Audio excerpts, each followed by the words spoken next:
So, currently, I'm using Tide Washing Machine Cleaner with Oxy. So, ito is powder. Pwede siya sa hot water and cold water. Kasi hindi naman lahat dito sa Pilipinas is pwede sa hot water.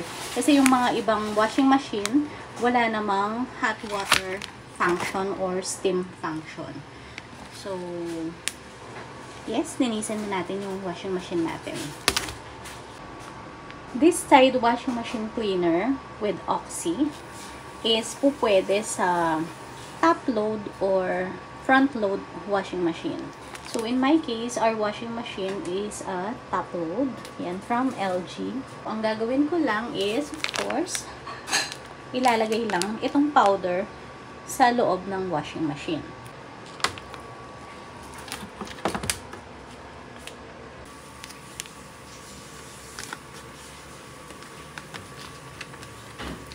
Tide Washing Machine Cleaner in the tub.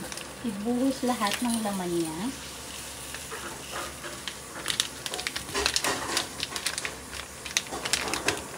Start na natin.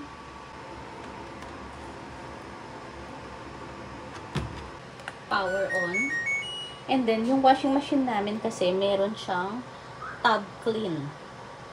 So, ayan siya. Piliin lang natin yung setting na tub clean.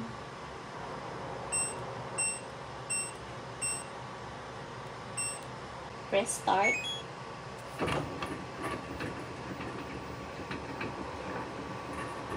I-try kong bantayan yung ilalabas niyang water mamaya after niyang mag-tub clean. Tignan natin kung madumi yung ilalabas niyang water. Lalagay na siya ng water sa tub. And then, nakikita nyo ba? Nag-start na mag-bubble yung cleaner natin. Yung washing machine cleaner na nilagay ko.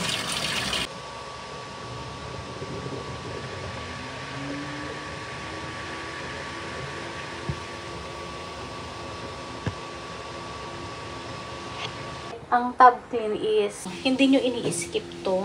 Like, twice a month. Ganyan. Ginagawa nyo yung pagta-tub clean para hindi kayo naiipunan ng dumi dun sa loob. Kasi, lalo na kapag ang gamit nyo guys is detergent powder, yun ang mas malakas makadumi ng washer.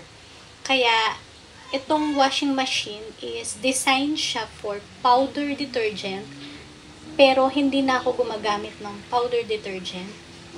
Ang gamit ko lang is gel or pads. Yung dalawa lang na yun. In-stop ko na ang paggamit ng detergent. Kasi napapansin ko guys, after maglaba ng ilang cycle, alam niyo yung napakadumi na ng parang cakey or parang chalk sa gilid-gilid ng washer. Kaya napansin ko, parang hindi maganda. So, after nun, I decided to switch to gel detergent or yun nga, yung pads. And then, wala akong specific brand ng pads kasi lahat ng tinitinda ko is ginagamit ko. I have Gain, Tide, All, at kung ano-ano pang pads. Arm & Hammer, yan. Yan ang mga gamit ko. Kung ano ang available sa akin. Kung anong nandito. On my end, kitang-kita ko talaga kulay black na yung water sa loob ng tub. Tapos may mga parang yung mga nabakbak na lumot-lumot. So abangan na lang natin siguro pag nag-drain siya. Yung ilalabas niyang water kasi hindi ko siya maipakita. Hindi ko rin siya gustong i-post kasi mai-interrupt nga yung pagta-tub clean niya. Ayan. Pero nakita nyo ba? Parang ano na siya, ayun o. Madumi yung water sa loob. Kulay black na. Kita nyo? Kita nyo yung nilabas niyang dumi?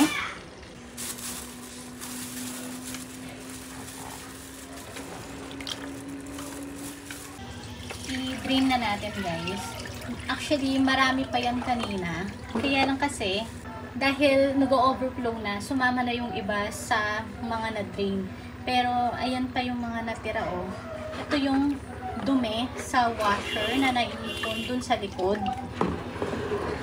So, imagine, yan yung nakadikit sa loob ng washer ninyo. Ayan oh. Tingnan nyo. Ito naman, galing to sa hose. Kasi nasa ano siya, drain hole. So, ayan siya. Yan yung mga nakadikit na pinapakita sa Facebook or TikTok. Pag tinanggal ang tab, may brown sa loob. So, ayan siya. Yan yung mga yun. By doing a regular tub clean, maiiwasan nyo yung pagka-build up ng mga dumi dun sa pinakaloob ng washer ninyo. So, ayun guys. Pinakita ko lang sa inyo kung nakakalinis ba talaga si Tide washing machine cleaner with Oxy. So, ayan siya guys. Mas marami pa yan kanina. Na-i-drain na lang kasi nga nag-overflow na yung basin natin. So, that's it guys for my vlog today and hope to see you in my next one.